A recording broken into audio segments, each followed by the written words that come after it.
2 týždne ubehli a my sa opäť stretávame pri sledovaní zaujímavostí z vidieckych oblastí Košického samosprávneho kraja. Vitajte pri ďalšej časti magazínu Žijeme na vidieku.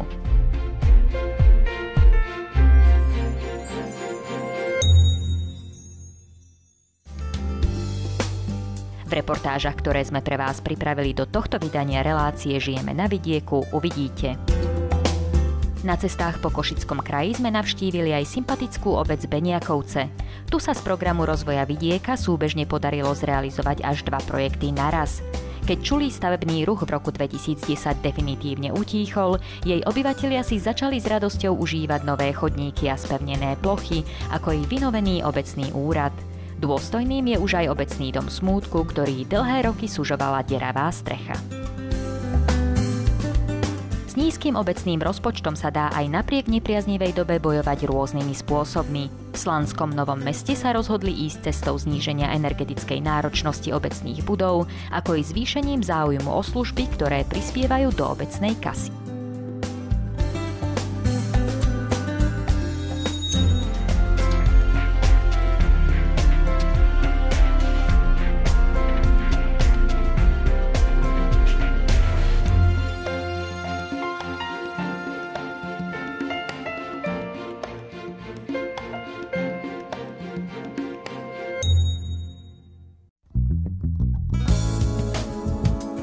Nedaleko Košíc sa nachádza aj ďalšia zaujímavá obec tohto regiónu.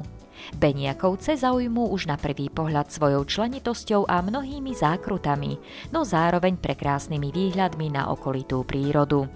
Práve v tejto obci boli pri predkladaní žiadosti o nenávratný finančný príspevok z programu rozvoja vidieka na najvýš úspešný, a to hneď 2-krát. Bola to výstavba chodníkov a spevnených ploch u obci Beniakovce a rekonštrukcia a modernizácia obecného úradu a domu smútku. Toto sa riešilo z toho dôvodu, že už bol katastrofálny stav, hlavne chodníkov. Približne pol roka trvajúce stavebné práce na oboch projektoch odštartovali v marci 2010. Celkovo bolo z opatrenia 341 základné služby pre vidiecké obyvateľstvo a opatrenia 342 obnova a rozvoj obcí na ich realizáciu schválených takmer 177 000 eur. Pracovalo sa na 6 samostatných stavebných aktivitách, a to výstavbe chodníkov, zriadení spevnených plôch a úprave a spevnení jestvujúcej nespevnenej priekopy, slúžiace na odvádzanie povrchových vôd z miestnych komunikácií. Pri projekte rekonštrukcie a modernizácie obecného úradu a domu smútku to boli aktivity v rámci zateplenia a úpravy obecného úradu, opravy oplotenia obecného úradu a opravy fasády a strechy domu smútku. Spevnené plochy boli realizované pri štvorbytovej jednotke, ktorej je zároveň aj rozličný tovar, predajňa rozličného tovaru, kde boli vytvorené plochy okolo 380 štvorákov a ďalej boli spevnené plochy pri 8-bytovej jednotke, ktoré majú slúžiť ako parkovisko pre autá obyvateľov týchto bytoviek. Čo sa týka obecného úradu a domu smútku, tak obecný úrad nebol zateplený. Plytvalo sa vlastne energiou, tým pádom, že sa tento projekt vytvoril, ušetrilo sa okolo 20% spotreby plynu. Ďalej boli obnovené oplotenie obecného úradu a zastrešenie schodov ako prístupových schodov k obecnému úradu. Celkový príjemný dojem dokáže často narušiť najmä neupravené okolie. Aj z tohto dôvodu v obci pôvodne približne 120-metrový kanál a zanedbanú trávnatú plochu, ktoré tvorili okolie novovybudovanej štvorbytovej jednotky, nahradili užívania schopné a vizuálne určite atraktívnejšie spevnené plochy. Dôležitou súčasťou projektu bolo aj odstránenie havarijného stavu relatívne novej budovy domu smútku. Dom smútku síce nebol postavený dávno, ale bol tam problém so zatekaním vody zo severnej strany strechy, čím sa to opravilo a zároveň sa opravila časť fasády, ktorá bola tým pádom, že bol ten podmok, bola poškodená a okolo 29 štvorákov aj tam to bolo obnovené.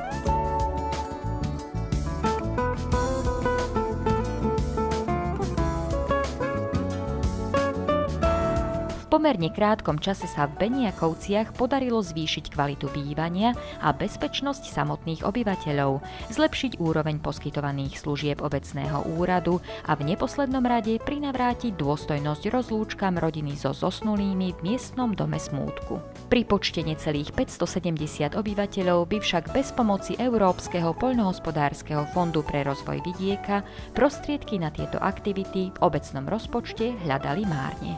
Taká malá obec, ako sme my, z vlastných prostriedkov vlastne nemôže urobiť nič. Veľmi málo, vlastne len bežné veci, hlavne čo sa týka čiernych skládok a takéto veci, ktoré je nutné odstraniť vlastne na úkor obce a takéto prostriedky veľmi pomáhajú.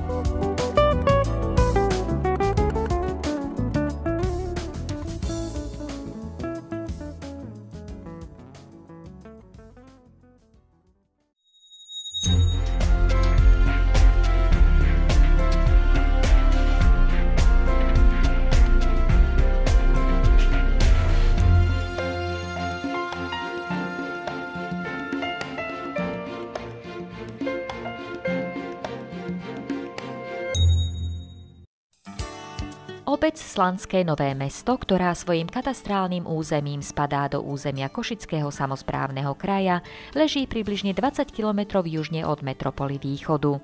Zaujímavosťou je, že k obci patria aj osady Jozefova Pusta a Vyšný Majer. V zmysle rozvoja a zvyšovania kvality života bezmála 470 obyvateľov tejto milej obce sa jej zástupcovia okrem iného uchádzali aj o príspevok z programu rozvoja vidieka na realizáciu projektu stavebných prác a zateplenia obecného domu kultúrno-spoločenského centra v obci. Okná a dvere to už bolo v takom stave, že už pani upratovačka sa bala, že to všetko spadne to sklo na hlavu, lebo to už bolo úplne prezreté, prestarlé a takže to jednoducho a omietka opadávala okolo kultúrneho domu. Bolo to robené v akcii Z a vtedy to bolo, by som povedal, že výborné, ale už ten čas bol trošku iný. Bol skolaudovaný v roku 1976, čo už je nejaká doba a požadoval teda rekonštrukciu. No, keď bola taká možnosť, v roku 2009 už vznikla tá výzva, že môžeme rekonštruovať a zateplovať, tak sme sa do toho jednoducho pustili. Trebalo urobiť projekty, trebalo vybaviť stavebné povolenie, bolo to strašne náročné, ale sa to predsa len podarilo. Projekt financovaný vďaka opatreniu 341 základnej služby pre vidiecké obyvateľstvo dostal zelenú po podpise samotnej zmluvy o pridelení nenávratných finančných prostriedkov na jeho realizáciu. Stavebné práce započali v jari 2010 a celkový náklad projektu bol 113 288 eur. V roku 2010 sa začalo s rekonštrukciou kultúrneho domu, so zateplením, s fasadou, výmena okien, výmena dverí a tak ďalej. Takže bolo toho teda dosť, bolo to náročné a za tej finančnej situácie, aká bola.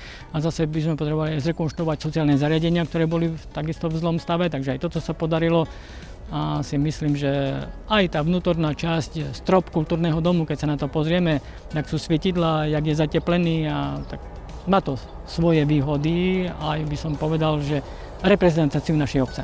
Okrem zjavnej zastaranosti objektu a potreby zriadenia ďalších sociálnych zariadení bolo kľúčovým naplnenie tepelnotechnických požiadaviek, a teda celkové zníženie budúcich prevádzkových nákladov objektu.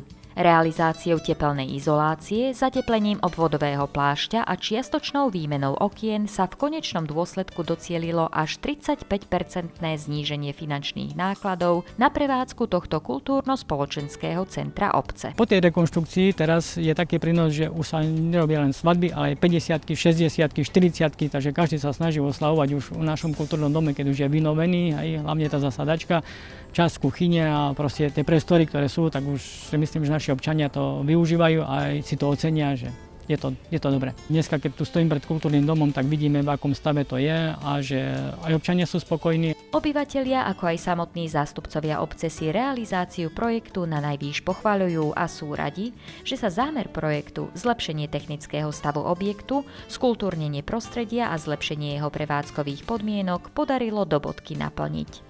Dnes tak objekt obecného domu kultúrno-spoločenského centra v obci Slanské Nové Mesto s radosťou využívajú nielen domáci, ale i chalupári, rôzne združenia či obyvatelia okolitých obcí Slanec či Kalša. Určite celá obec je na tom plusová A ja som veľmi rád, že to prešlo a sa to jednoducho zrealizovalo, pretože bez týchto prostriedkov by sme si do dneska nedovolili zrekonštruovať kultúrny dom.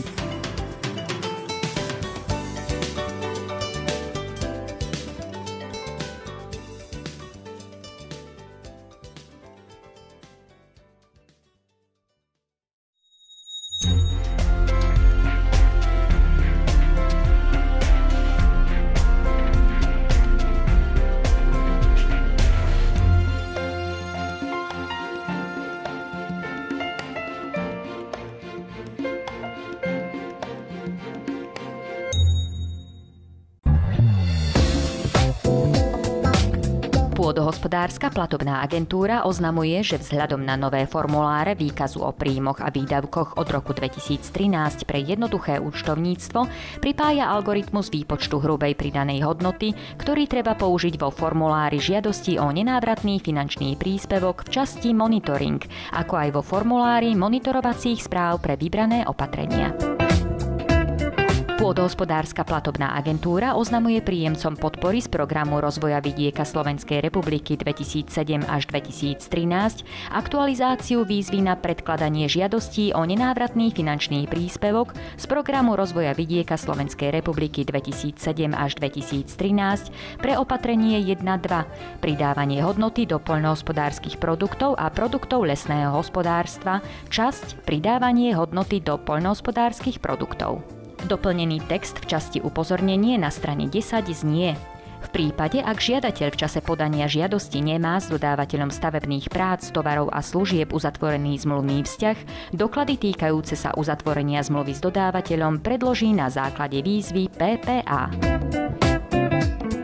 Fórum Synergies vás srdečne pozýva na stretnutie k európskej vidieckej udržateľnosti, ktoré sa uskutoční 18. až 21. septembra 2014 vo Francúzsku. Viac informácií o tomto podujatí nájdete v anglickej verzii stránky Národnej siete rozvoja vidieka www.nsrv.sk.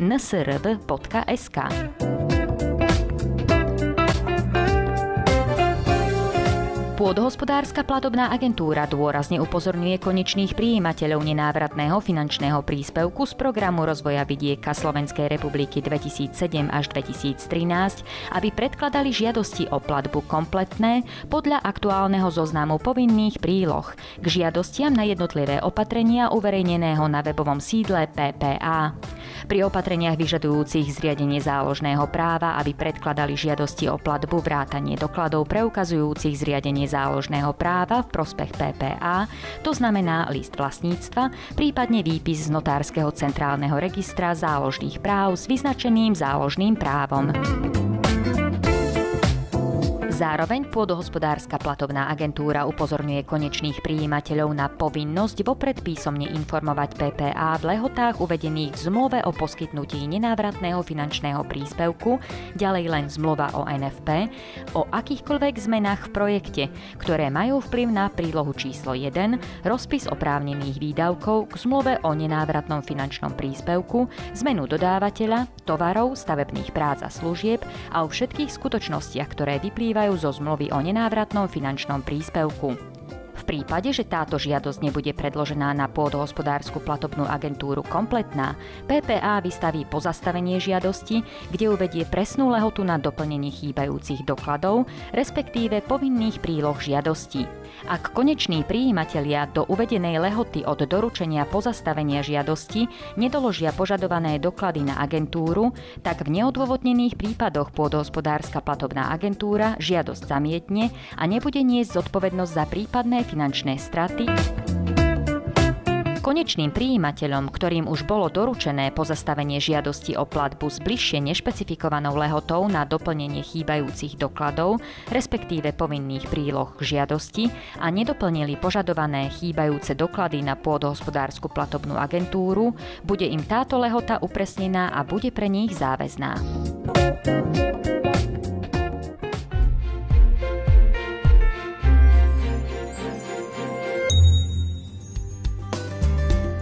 Tak a je tu záver nášho magazínu. Ak sa chcete dozvedieť viac o tom, ako si skrášliť svoje okolie s prostriedkou Programu rozvoja vidieka, zapnite si nás aj na budúce. Dovidenia.